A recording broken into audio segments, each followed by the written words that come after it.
Good morning, everyone, and welcome to today's DocuSign webinar, Foundations for CLM Success, Change Management, Accelerating Your CLM Success. My name is Elena Apostle, and I'll be your moderator today. A few housekeeping items are that you are all in listen-only mode, so if you have any questions, please use the Q&A box at the bottom of your screen, and we will leave time for Q&A at the end. This meeting will also be recorded, and you will all receive a copy to the recording after today's live event. I would like to introduce our speakers today. Patrice Scott, Senior Engagement Manager of Customer Success at DocuSign for DocuSign University, and Jerome Silverman, Customer Success Manager at DocuSign as well. I'll now pass it off to Patrice to get us started. Hi, everyone, and good morning. My name is Patrice Scott. I'm the Senior Manager of Field Engagement for DocuSign University. DocuSign University enables users with the knowledge and expertise needed to unlock the full potential of their DocuSign agreement and cloud investment. We work in lockstep with Jerry's team in customer success. With that, I'll pass it to Jerry. Thank you, Patrice, and good morning, everybody. My name is Jerome Silverman. You can call me Jerry. I'm a customer success manager here at DocuSign, and I've been helping large enterprise customers on their digital transformation journeys for over 15 years now. Not all 15 years have been at DocuSign, but much of what we do in the customer success world and in our organization is help our customers strategize about the best way to maximize their investment in the technology and get the best bang for their buck. So what we found is that change management is an essential ingredient for success in this world, and it's especially relevant in the world of managing contracts and documents. And that's why we put this agenda together for you today. Patrice, you want to go ahead and take us through it? Thanks, Jerry. Sure will. Our agenda for today is pretty simple. We want to introduce why we think change management is particularly important for companies who are implementing a contract lifecycle management, or CLM as we like to call it. We also want to share the 5 pillars of success that we found work universally in change management, regardless of which process is being introduced. Then we want to focus more deeply on those 5 pillars, explore the best practices that emerge from them, and map those back to CLM with some specific customer examples. Finally, we want to provide you with some great takeaways, resources that we think you'll find helpful, and help answer any questions if we can. Before we get started, though, we want to learn a little bit more about you, the people attending this class. We put together a quick poll, some quick polling questions, which we wanted to bring up right now. So, Alana, if you could bring those up with us, we'll share it with the audience. Oh, I see them there. And yeah, so the first question is, have you ever led a change management team or a project in your current role? I can personally say that I have. How much is change management valued within your department or organization? Well, I can say in my own customer success organization, I think change management is highly valued since we help our customers with it and our leadership is very focused on it. So I'm going to say greatly. Let's see. What's number 3? You got to scroll down to get number 3 and 4 there, Patrice. Yeah, I got it. What results has your organization achieved as a result of change management? Right. So it could be some or all of the above. You don't have to choose just one. That's true. That is very true. Right. Or none. And then the 4th one is, please describe your role/department. And let's see. All right. Well, I'm going to submit my answers. I think we'll give everyone a few more seconds to go, and then we can, Elena can pull up the results and we can just learn a little bit more about you. Oh, we could be part of the polling, Chris and Jerry, huh? I didn't know that. That's good. Oh, well, I hope my answers were counted, but so let's see. Well, it looks like 73% of the folks on the call have not led a change management team or project. Well, that's good. You're in the right place to learn more about how to do it. So we appreciate you being here. And it sounds like 47% of the respondents are saying that change management is valued. So if it's valued and you don't have a lot of experience and you're ramping up, then great, you're in the right webinar for it. And it looks like 73% have said some or all of the above outcomes have been achieved. So that's great. That's what change management is here for. Looks like there's mostly legal, 40% legal folks, but also some sales, biz ops, IT, etc. So very cool. Well, thank you everybody for helping us to take a minute and give us a little more information about yourselves. That helps us calibrate how we make this presentation. So the first topic I think we want to address, which we allude to in those polling questions, is why is the discipline of change management particularly important and necessary for companies who are implementing a CLM solution? And how is it different and unique from other change management initiatives that you might be implementing right now? So to do that, it's probably best to kind of take a little bit of a step back and consider the overarching business problems that you're trying to solve when implementing a CLM solution in the first place. So maybe, Patrice, you can start us off with the sample scenario and I can come in and comment on it. Sure thing, Jerry. What you see on this slide is probably familiar to you if you're working in sales or business operations, sales enablement, legal, procurement, or really any business unit responsible for executing contracts. Most contract scenarios, even the most common ones, are going to fit the description of complex, right? There are always multiple stakeholders across various departments in your company and across your customer's business as well. Anytime this process is manual or analog, there are going to be inherent hiccups and flaws that are going to slow down the pace of doing business, increase your company's exposure to risk, and frustrate your customers and employees in the process. In this picture example that we have for you here, we have a sell-side contract and somewhat of a common workflow. Now, Jerry, I got to ask you, does this look typical of the customers you work with? Yes. Well, I mean, I would say it's somewhat overly simplified. I mean, it's complex, but this is definitely highly simplified. The selling company, right, in royal blue at the top there, right, they would sell a contract for review, then some negotiating and redlining occurs. We get the internal approvals from legal. They have to secure signatures and execute the actions to fulfill over on the right-hand side. I mean, this is really like a beautiful, clear, best case scenario. And even in that scenario, there are 13 separate tasks. There are 6 different handoffs in this process and at least 7 different stakeholders involved in the process, right? Yeah, I mean, it's a lot. And since the dawn of time, right, most companies executed contracts like this using a somewhat manual, disconnected process, a little bit kind of ad hoc, not very automated.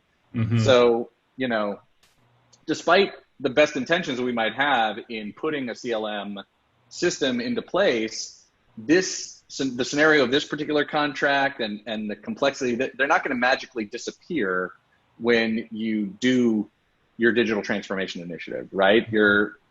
But they are going to change significantly for the better.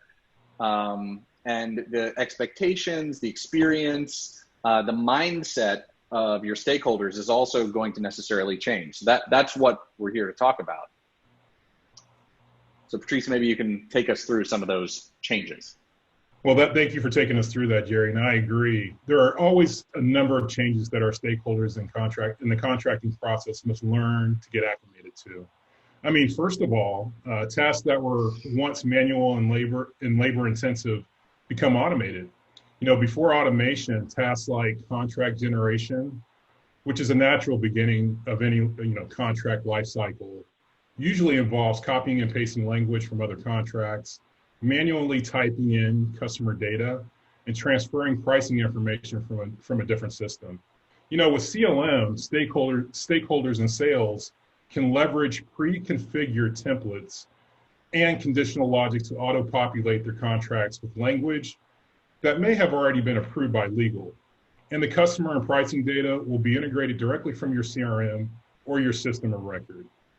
You know, another change that your organization will absorb involves accountability. You know, many companies manage contracts across multiple functional silos, applications, and teams varying levels of security and control. Implementing CLM solutions allows you to centralize your contracts across the business in a single structured repository. With this centralized searchable repository, your CLM solution will offer quicker, richer insights into how your business operates and report on exposed risk. Optimizing your contract lifecycle for speed while ensuring compliance across the enterprise is a great balance of outcomes. But it may require, honestly, a refresh approach to accountability. Jerry? It definitely will. I think that's a great way to put it, a refreshed approach to accountability. People will see that they are more accountable with this system, and they need to kind of rethink it.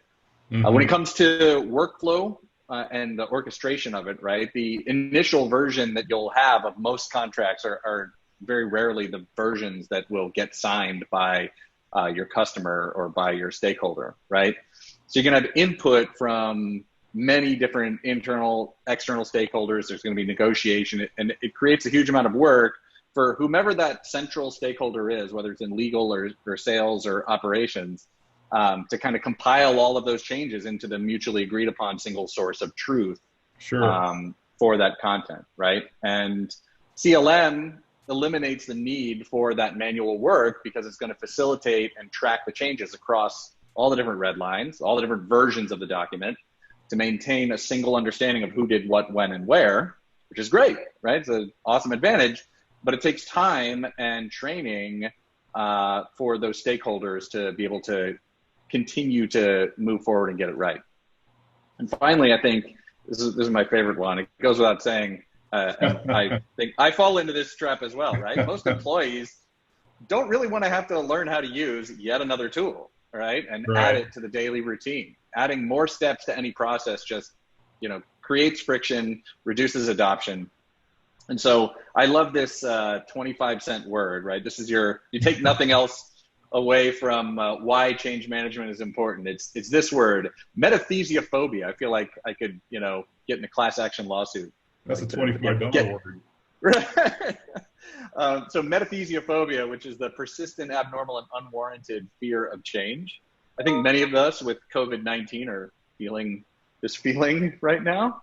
But overall, putting measures in place across your organization on the early side to help increase your employees' efficiency with all of these changes is going to drive adoption of your solution, and it's going to make compliance with the new policies easier.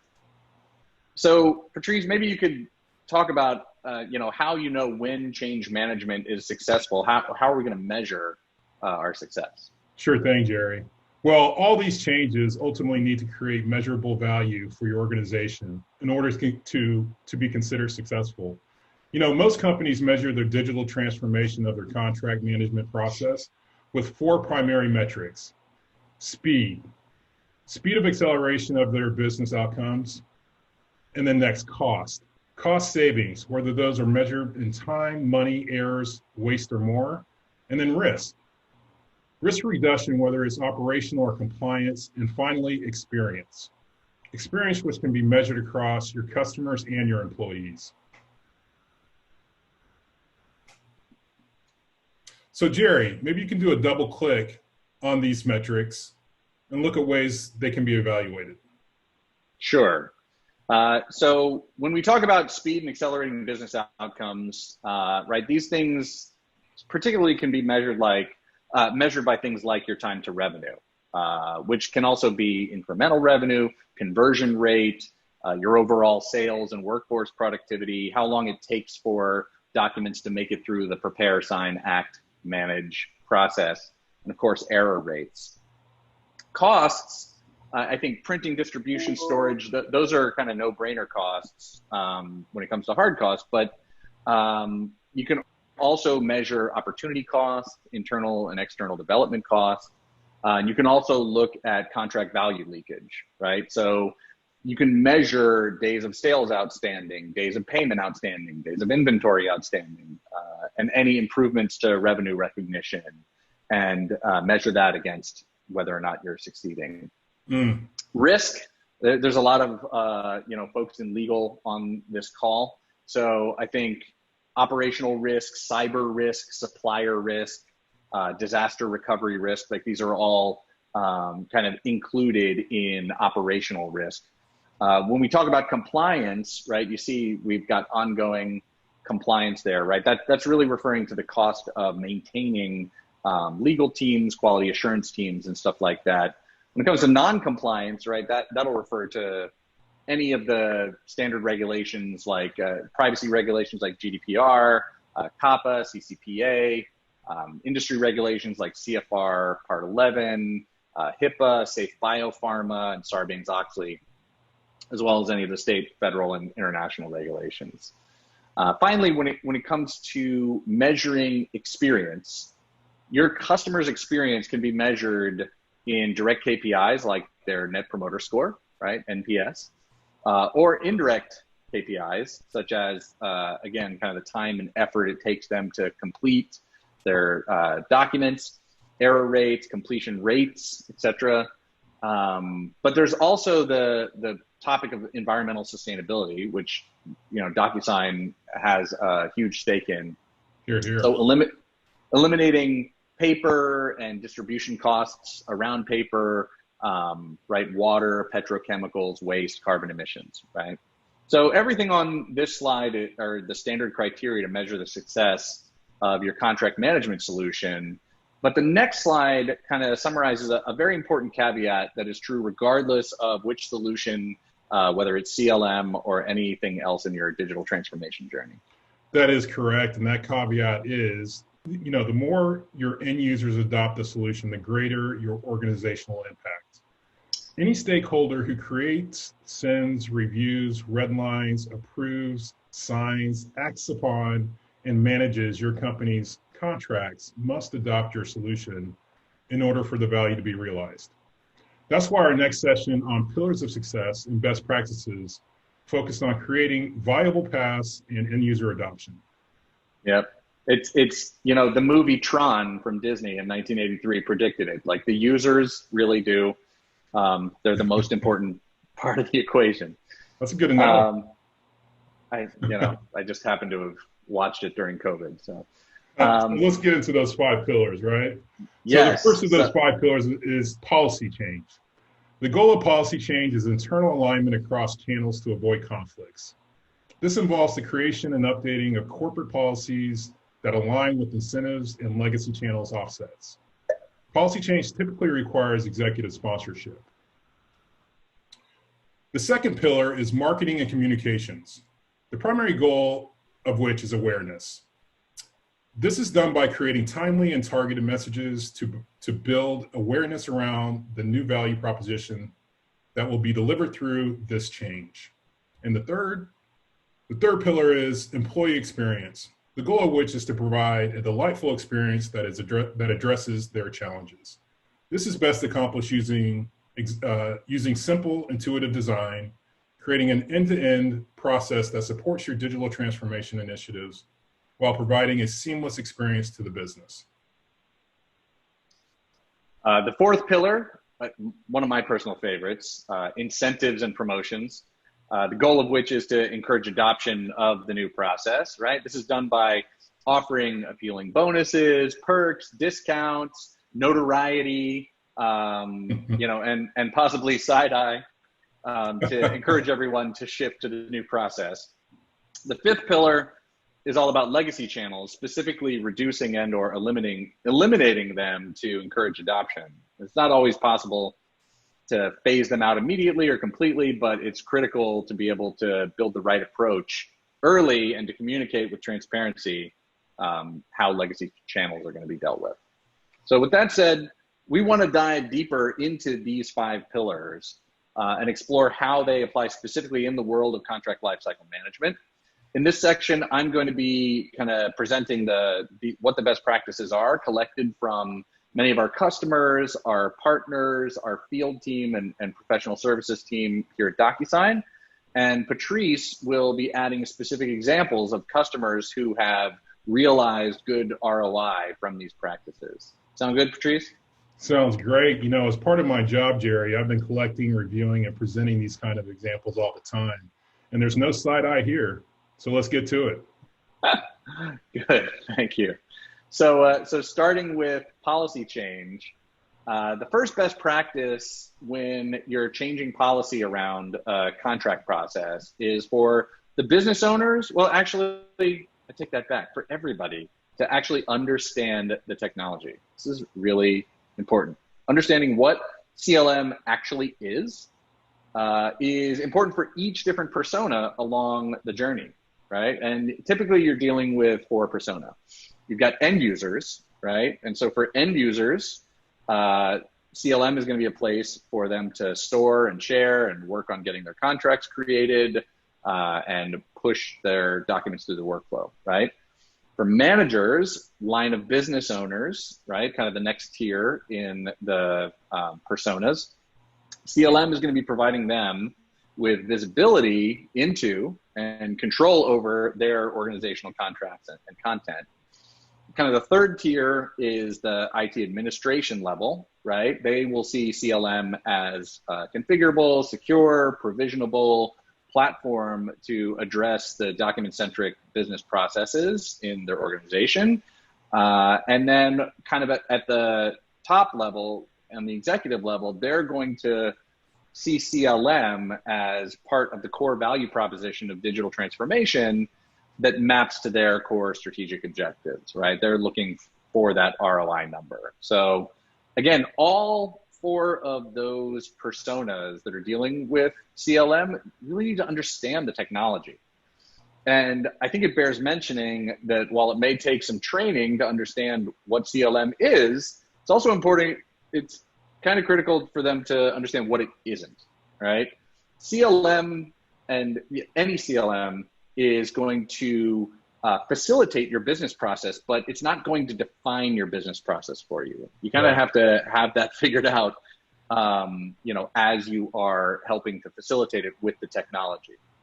If you have people in your organization who are slow to adopt, or maybe they are poor performers or don't have the same kind of bandwidth and throughput that you need, CLM is not necessarily going to be a Band-Aid to fix that problem. It will provide reporting to the line of business owners, to IT and executives in order to show here's how folks are performing, but it's not going to automatically fix poor performance.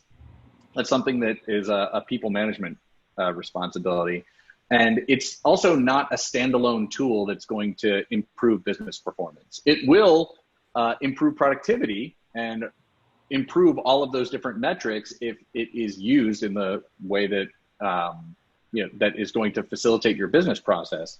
But it's not going to automatically standalone improve business process all by itself. So to that end, it's going to help to establish, right, your next best practice of establishing measurable goals as a matter of policy, right? Having goals out there in the ether is fine, but when they become a matter of policy, the accountability cannot be slippery around it, right? When they're a matter of policy, they become the rules, and this is how we are going to measure. So maybe, Patrice, you can give us an example of a customer whose goals were established as a matter of policy and tell us a little bit about the results they achieved. Sure can. And let's look at one company that applied this to obtain the policy change they were looking for. Unilever, they have over 400 brands, including Dove, Lipton, and Ben & Jerry's. As part of Unilever's growth strategy, it's committed to constant innovation. So, and I quote, according to one key stakeholder, people would search their inboxes looking for an email with a contract attached, having to make sure it's the right one. We wanted tools and solutions that would harmonize and simplify and bring efficiencies to this process. So what Unilever's solution was DocuSign CLM. Unilever was able to increase speed throughout the contracting process, where it was previously antiquated and oftentimes missed in simple things like an email inbox. So with that said, let's look at the numbers, Jerry, see what we got here. So 50% reduction in average contract completion time, 80% reduction in contract drafting times, and 70% countries that have rolled out a smarter contracting initiative. So you can see here, just simply by instituting DocuSign CLM, Unilever was able to do a policy change that affected all their contracts across the board. Wow, that must be an amazingly large and complex change management solution that they have in place across all of those different, 400 brands, 70 countries. So from a scale standpoint, having the policies in place and making sure that the relevant stakeholders understood the tech and understood the goals, that must have been quite a magnificent undertaking. Yeah. And speaking to customers about this, what resonated with them, and they, some of the customers that I presented this to were familiar with Unilever, and they had the reputation of commitment to innovation. And this really kind of resonated with them as far as their approach to change management. Very cool. All right, well, let's keep going to the next pillar, right? Marketing and communications. So the first best practice around this is a really important one. Begin selling early, right? The early bird gets the ROI. So communicating things like the overall scope, think about Unilever, right? That scope is enormous. You have to communicate that. The goals that you've set up as a matter of policy, what your success criteria, your timeline, right? All of this should be determined and communicated as early as possible. But that being said, it's also important to get the correct audience engaged in the communications at the right time. So just because you're selling early doesn't mean that you're selling across the entire organization, right? Focusing on the correct audience is going to be important at this early phase. So taking those stakeholder groups, right? Taking some, early low-hanging fruit, kind of the first pick of end users, line of business, executive, sponsor, and IT, right? And kind of creating what we call in DocuSign a center of excellence, right? Having those people all together, to be kind of the test case for communication, to turn them into internal evangelists is going to be really important, right? So targeting each of those stakeholder groups, bringing them together as kind of a mini proto community, and also letting them know as you're doing this, like what's in it for them, what's in it for me at an individual level, at a career level, my own group level, as well as the benefit of the company.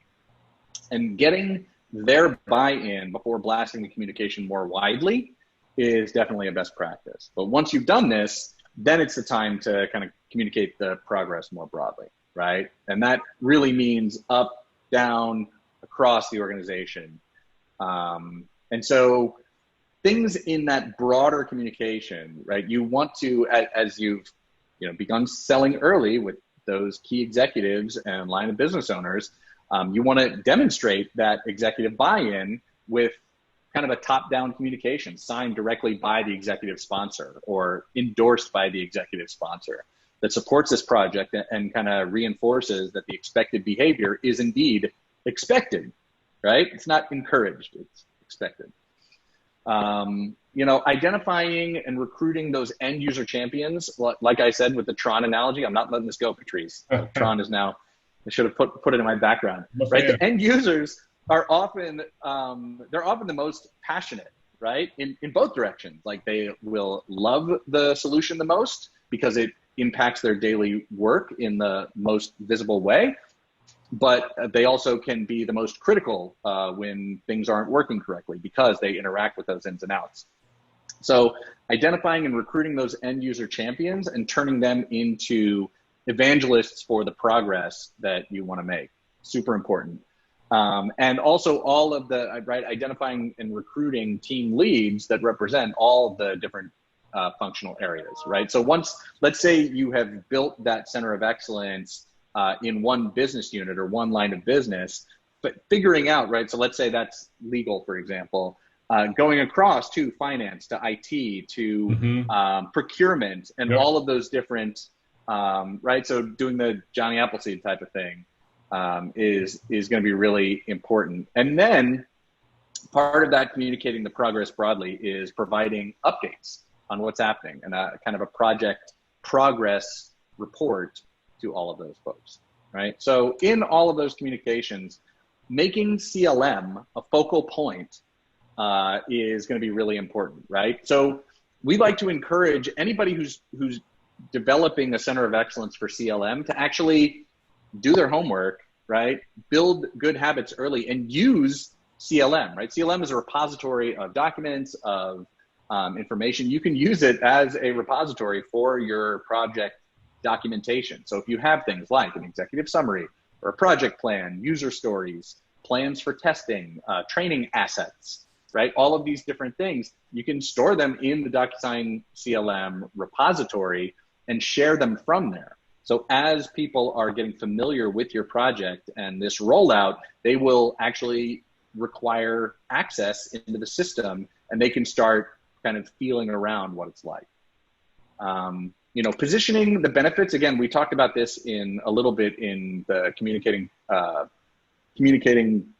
progress broadly, right? This should not be a chore, right? CLM should eventually become a streamlined process in your organization. So positioning CLM as a tool that's going to help make work faster, easier, more effective, right? Talk about how searching through your documents is going to be made easier, how links can be shared to effectively share documentation, how there's going to be version control built in and a nice version queue that eliminates time spent finding and comparing and combining documents. And then, of course, the workflow that's part of that automation. So, that being said, it's important when you're doing this to simplify the workspace. If you're going to be using CLM as a repository for your project plans and your documents, creating a simplified workspace for your stakeholders to come in and access those documents is going to be important, right? You can customize the interface for a variety of different user roles and stakeholder roles.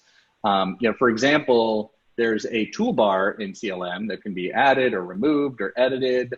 There's also a menu bar and navigation tabs. So familiarizing yourself with those, again, understanding the tech, and getting in and customizing those workspaces and simplifying them is going to be really important. So, Patrice, I know our customer Uber recently re-envisioned their contracts process, and maybe you could tell us a little bit, right? They're a fairly large organization going through, a number of transformations.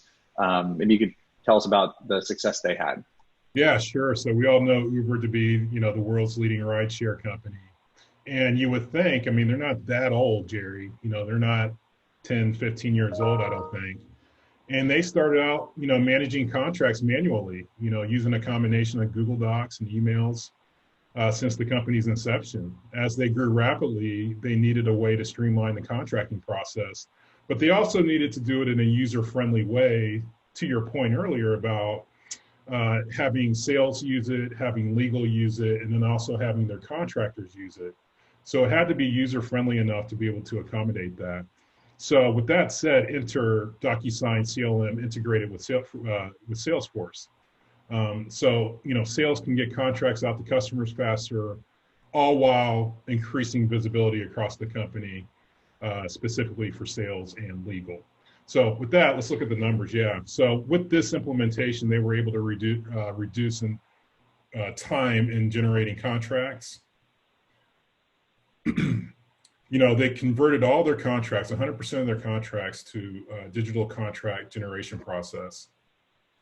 And because of this streamlined, successful rollout, they plan to roll this out with 4 new teams for DocuSign CLM. So a really good start, solid start with Uber and DocuSign CLM, and we'll see where that goes. But that's a really good story that's happening right now. Yeah, well, I like that they, it sounds like they built a center of excellence kind of early and are, slating for more of those teams around the company to start using it, right. Which again, sell early and then start communicating the progress broadly. Dumping it out there into the ether is not going to necessarily make sense to everyone. That's right. Phased out rollout. Yep. Love it. Great example. So the next couple of best practices are, of course, around the pillar of employee experience. I think this one is kind of a no-brainer, right? Focus on people and processes, right? Your people always are your most valuable asset. So finding those subject matter experts internally to help do the solution design, right? The training, the documentation. Who are those people? Where do they live? Do you, again, build that center of excellence with a stakeholder from legal, a stakeholder from sales, from business operations, from IT? You put those together and then have them strategize, build a cadence around solution design, training, documentation, right? Those doing that creates project champions that are going to take this through. They can help develop the training, the comprehensive documentation. But what's important about focusing on people in that way is that center of excellence can tailor the eventual use of CLM to the business process, right? And they can also make sure that metrics and reporting are provided for visibility into and control over the process, right? So part of this, people's knowledge of CLM does not come in ex nihilo, right? Or ex machina, or confusing my Latin terminology here, but it's all about training, train, right? And of course support, but it's all about training. Including your internal trainers. If your company has an internal, enablement team or a training team, get them involved with your subject matter experts, with your center of excellence cohort as soon as possible, as early as possible in the process that you can, right? And the training that you're going to want to deliver, again, goes back to those personas, right? It has to be role-based training. It's not a one-size-fits-all proposition. Whomever you are training, doesn't matter if it's the executive level, if it's the line of business, IT, end user. You have to minimize the lecture, right? Take away the kind of boring standing in place, getting people's hands dirty with the solution, right? Maximize time spent with hands-on, because that will create the largest and the best evangelization, right? So another best practice in this training and more training is you want it to be timely. So the closer to go live the training can be executed, the better.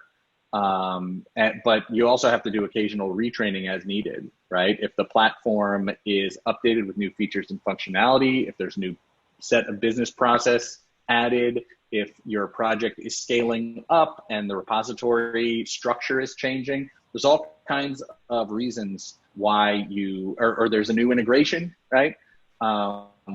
There's all sorts of reasons why you need to do a retraining, but you have to stay on top of that. There are all kinds of training resources that can be utilized besides your own internal group, right? There are webinars like this one right here. There are tons of quick reference guides. There's a knowledge market, which Patrice is going to talk about in a little while, as well as DocuSign University, which he can tell you a lot about. But performing health checks around your training is going to be important to reinforce all the policies and procedures. It's not enough to train on the technology. You also have to train on the policies, the procedures, and the goals that you established at the beginning. That's right. And also for everybody to have the same terminology. Kind of the last bit is around operationalizing support. Support has to be operationalized around your training initiatives. So Patrice, maybe you can tell us a little bit about how Facebook, which is a company I think everybody's very familiar with, how they focused on their employee experience with DocuSign CLM. Sure. So yeah, we have Facebook for our employee experience best practice here. And kind of surprising, obviously Facebook is a leading social media company. They had 3 goals in mind, but they were manually processing information as well. The first goal for Facebook, they needed to improve and streamline the process for new hire onboarding time. The second one, which is in relation to the first one, is they desired a better experience for new hires and partners with a streamlined, automated onboarding process from the offer letter to the first day of work. And Jerry and I both know, working at DocuSign, going through that process in an automated way is very nice and very seamless. And the third goal that they wanted to accomplish is, one of the biggest and most important technology companies in the world, they've sought to go digital and paperless. It's astounding that they were a paper company to begin with. But it came to a point where printing and hand delivering paper files were a huge drain on resources and time. So with that, let's take a look at the numbers. So since they've implemented the automated process with the new hire onboarding time, they've done this with 50 new hires as of this being documented. And as a result, this has saved them anywhere from 20 to 40 hours per week. And then they've also digitized 200,000 plus, which is obviously a bigger number now. But at the time, that was huge to them. And then, just like Uber, this was kind of a three-phase process for them, Jerry, as far as an employee experience. But they do plan to roll out other departments with this as well, because they see the value in saving that time. Awesome. Wow, that's a good one. I love all these really good quality logos that we have. Okay, so on to my favorite one, right? Incentives and promotions. So, the best practice around incentives and promotions is to, I don't like carrots and sticks, right? We're not horses, we're humans. But I actually have to change this one because encourage high fives, which is like, it should really, we should change it to thumbs up, I think, because there's no more high fives happening in this environment. But we'll keep it for now. Encourage high fives and side eye. Virtual high right? five. Right. Virtual high fives and virtual side eye, which I have 2 teenagers living with me, so I know exactly how to receive side eye. Right. High fives are things that are going to encourage the desired behavior in your organization. And that's things like making training fun, right? Patrice and I, we're trying to have fun in this webinar, but, run some contests, make it interactive, gamify the training environment, right? You can, and give rewards, give them like some kind of gift card or some kind of, prize. And you can run those contests daily, weekly, monthly. And you can also allow folks who are working with CLM to write this new capability into their job descriptions, right? People are always looking, whether they're in sales, legal, procurement, HR, IT, they're looking to advance their careers. And this is another skill that they can list on their accolades, right? You can create a virtual wall of fame in your weekly, monthly stand-ups, right? To say, hey, this person, look into your metrics of usage and say, this person is really adopting well as internal email, newsletter, et cetera. They can talk about the success stories and again, broadcast the success and the high adopters can live in infamy. Whereas side-eye can definitely correct undesirable behavior, right? You never want to have a phone call from your VP or EVP saying, hi, we can see through your non-adoption in the system that you have not pushed any of your contracts through to be signed or to be processed or redlined, right? That's probably the most uncomfortable phone call you can get. And especially in these times, you don't want to be an object of that kind of scrutiny. And, your executives and IT admins can work together to pull that work queue backlog. And if somebody is not particularly using or adopting, they can examine that work queue backlog and take those document contract processes and reassign them to another user.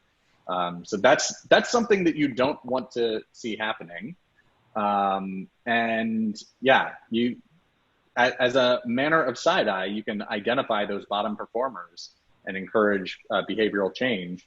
I hesitate to recommend a wall of shame to complement the wall of fame, but sometimes that kind of negative reinforcement can be helpful as well to get people to adopt. That being said, the executive adoption is going to go hand in hand with executive sponsorship, right? You really want your executives who are, basically financing this project to help lead by example. They have to model the expected behavior. If it almost gives a sense of permission to do it. So get them using the reports in CLM and kind of address the executive level issues, right? Get status reports, get them using those status reports, and they can use those in their board presentations to report on digital transformation. Their early focus can be on kind of the top level behaviors and reporting and stuff like that, but holding random utilization spot checks can be a way, right? Sometimes they will ask that, and then track the usage and the results against the success criteria. So again, encouraging executives to walk the walk is going to be really important. So Patrice, maybe you can give us an example of how Aetna is having success with CLM and kind of some of their ROI. Sure thing. So Aetna is obviously one of the leading healthcare providers in the country. Some of their challenges were manual processes and bottlenecks were causing delays. And what they were looking for, Jerry, was a cloud repository with visibility into the process and task. So, based on a recommendation actually from their Salesforce CPQ account executive, they chose DocuSign CLM for Salesforce as their integration point with CLM. So let's take a look at the numbers there. So because they implemented DocuSign CLM, they've seen a reduction in errors, which is what they are looking for. They've reached their 100% of their digital quote to cash process. And visibility into document locations, which was one of their goals, has gone up. So we'll continue to track this for Aetna, but obviously in the insurance company, there's a lot of paper and digital things and processes and contracts that are going back and forth. And for them to feel good about their investment within DocuSign CLM speaks volumes. But we'll continue to monitor that for them. Sure. And, quote to cash process, I can think of no greater incentive for a sales team than to get that 100%, in terms of speed, cost, reduction of risk, and what does that experience. Gary? That saves time and makes more money. Yep, exactly right. Okay, so our last pillar and set of best practices around legacy channels, right? And so we can talk a little bit about scheduling health checkpoints around the adoption of the new solution versus deprecation of the legacy channel, right? It is possible, again, to use things like the document activity report in CLM, right? That's basically just showing you all the different activities around the documents that are part of the repository and in the workflow.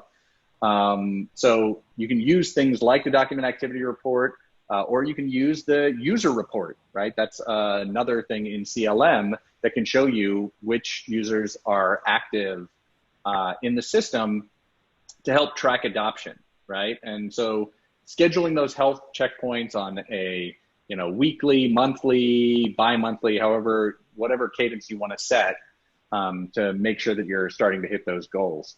And then again, the executives may require that you conduct ad hoc audits, right? And that they can review that activity.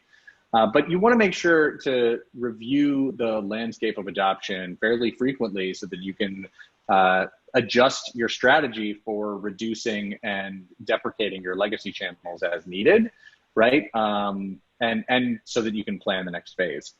And the kind of the last bit of advice around legacy channels is you always have to be seeking out feedback for optimization, right? You have to facilitate the feedback.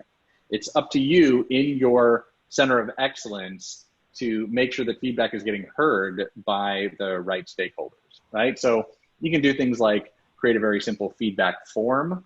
You can actually add a toolbar or add a button in your toolbar for CLM so that users can submit comments easily. You can also, the feedback form can also go hand in hand with a change request process form that can be established and put onto the platform. You can also, I think, as part of the communication and marketing strategy, you can hold things like brown bag lunches or webinars to kind of solicit feedback, provide insight, stuff like that.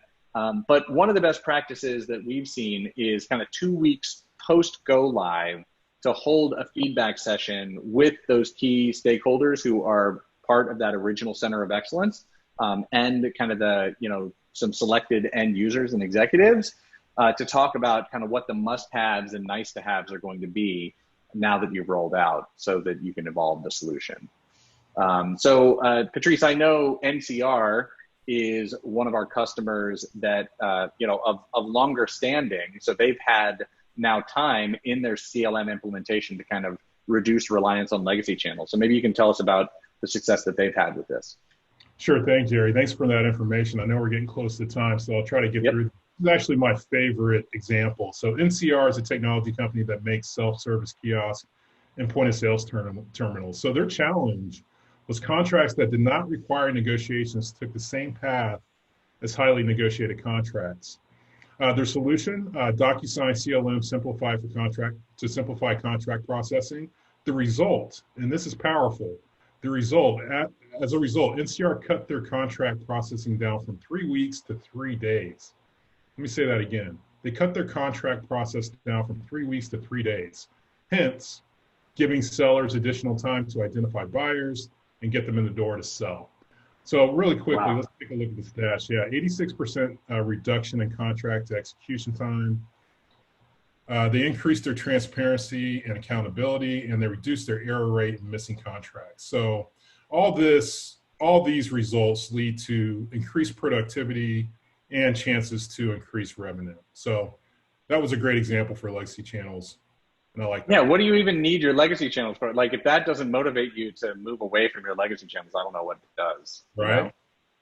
3 weeks to 3 days, like that is highly compelling. Well, that's just a great use case. So thank you, Patrice, for that. So as you can see, these 5 pillars and the 13 best practices that are associated with them, they're pretty simple and straightforward. Right, and collecting them all here in one place, we wanted to emphasize the notion that none of these concepts or activities are going to get off the ground without sincere, transparent commitment and investment across your organization. Would you agree, Patrice? Absolutely, and I think we can summarize what's needed. Positive change management requires senior leadership involvement, a clear and comprehensive action plan, and guaranteed funding. These themes have run throughout all 5 pillars, best practices, and customer success stories, and are particularly relevant when dealing with CLM. As we have said, contracts are the lifeline of your business. And with the appropriate sponsorship and investment in change management, your digital transformation initiatives will produce accelerated results and will profoundly impact your business's KPIs over the long term. Thank you so much, Patrice. That was wonderful. So we hope that this overview has provided some good insights about what's particular to the change management journey for CLM. We do have some next steps and takeaways we'd like to share with you now to kind of help you move forward. And I think the first resource I want to mention for you to take away is this white paper called Change Management Best Practices to Help Drive Adoption. I mean, it's pretty straightforward. This is available on the DocuSign Knowledge Market, which, Patrice, I think you're going to talk about a little bit momentarily. So all of the best practices and more that Patrice and I reviewed today are listed in this simple, short, succinct resource. There's a bunch of additional examples and links inside of this document as well. So we hope you can go to this bit.ly link and check it out. Really worthwhile and worth your time. And like I said, we draw straight from it in this webinar. As I mentioned at the beginning, I am a part of DocuSign's customer success team. And as such, we help customers of all sizes and verticals accelerate their path to a modern system of agreement with guidance and expertise at every stage for achieving your desired outcomes. So we have a global team of professionals and partners who can provide strategy and visioning to help you design the right blueprint for your contract management process. We have professional services to help you deploy your solution with confidence. We have support, self-service, learning and enablement, which again, Patrice is going to tell you a little bit more about in a moment, as well as proactive success management to help you get the biggest ROI and the biggest bang on your buck by helping you focus on adoption activities and measurement. So that being said, Patrice, maybe you can tell us a little more about those support, self-service, learning and enablement capabilities. Sure can, Jerry. Thank you. Here at DocuSign, we have a wealth of resources at your disposal to maximize your DocuSign Agreement Cloud investment. You know, with our support center, this allows you to engage with us via phone, email, or chat. DocuSign University, which I'm a part of and very proud to be a part of that group, which is our professional DocuSign agreement training protocol and programs. Our customer community, this allows our customers to connect and share. And then our knowledge market that Jerry mentioned before is just that. It's a wealth of knowledge. You can access use cases and vertical specific playbooks. Much of the examples that I covered before, as far as customer examples, you can do a deeper dive in the knowledge market on those types of use cases. So next, we have the Expertise Recognition Program. We just launched this program, Jerry, back in February of this year, and we've had tremendous success with it. And what it is it empowers our customers with the expertise needed to develop their skills. And once they've done that, they can earn a badge and showcase their achievements. Anywhere from DocuSign e-signature to DocuSign CLM, we currently have 9 badges available, you know, crossing the entire range of the Agreement Cloud products. So once you've done a series of tests and you pass those tests, what happens is you earn a badge within that field, and you can share that badge on your LinkedIn profile, your CV, or managers can use it as a great way to motivate and show accomplishments of their employees as well. Yep, make it a KPI. That's right. That's right. So at this point, I'd like to hand it back to Ilana to conduct a Q&A. But first, I'd like to thank everyone for joining today. And it's been a pleasure presenting with you, Jerry. And I'll pass it over to you. Thank you. You bet, Patrice. Thank you so much. It's been great working with you too. And everyone out there, we're happy to help answer your questions now. If you would be so kind to let us know what's happening in the Q&A chat pod, I'm happy to answer a question or two. Great. Thanks, Jerry and Patrice. We just have a couple minutes for Q&A, so if you haven't submitted your questions, feel free to do so, but I will go ahead and get started with some that have already come in. Our first question is, our sales group and legal group don't see eye to eye very often on their goals. Is there any advice or best practices about getting them aligned through CLM? Well, I would say, I like, if you don't mind me taking this one, Patrice, I would say, you know, again, getting everybody familiar with the technology and using CLM as kind of a central place, using that repository as a place to host the content is going to be a way for them to come together in the system and kind of check out the executive summary and the project plan and to understand the, you know, what the predicted ROI is of the solution and to see that this project is being planned from the executive level all the way down to the end user. And I think that seeing that the goals that have been established are part of the policy change can help everybody start tracking together successfully. Hope that helps. Well said, Jerry. Yeah. Great. And one last question. You mentioned a number of internal stakeholders who would benefit from a central change management strategy. Who usually takes point to execute on that strategy? Would you say executive leadership on that, Jerry? Yeah, sometimes it really depends on the size and the scale of the organization and also what vertical they happen to be in.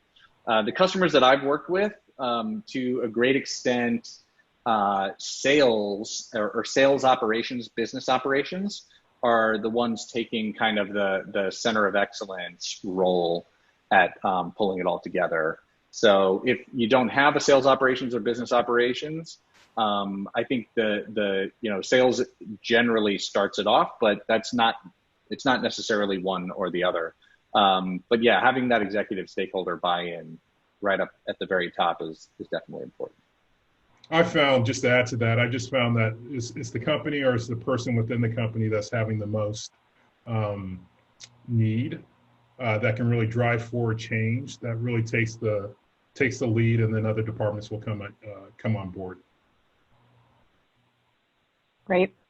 And we are at the top of the hour, so that is all the time that we have for questions. But for anyone with questions that we didn't get a chance to address, please email them, and we will follow up with you after today's event. I would like to thank Jerry and Patrice for being on the panel today, and to each one of our attendees.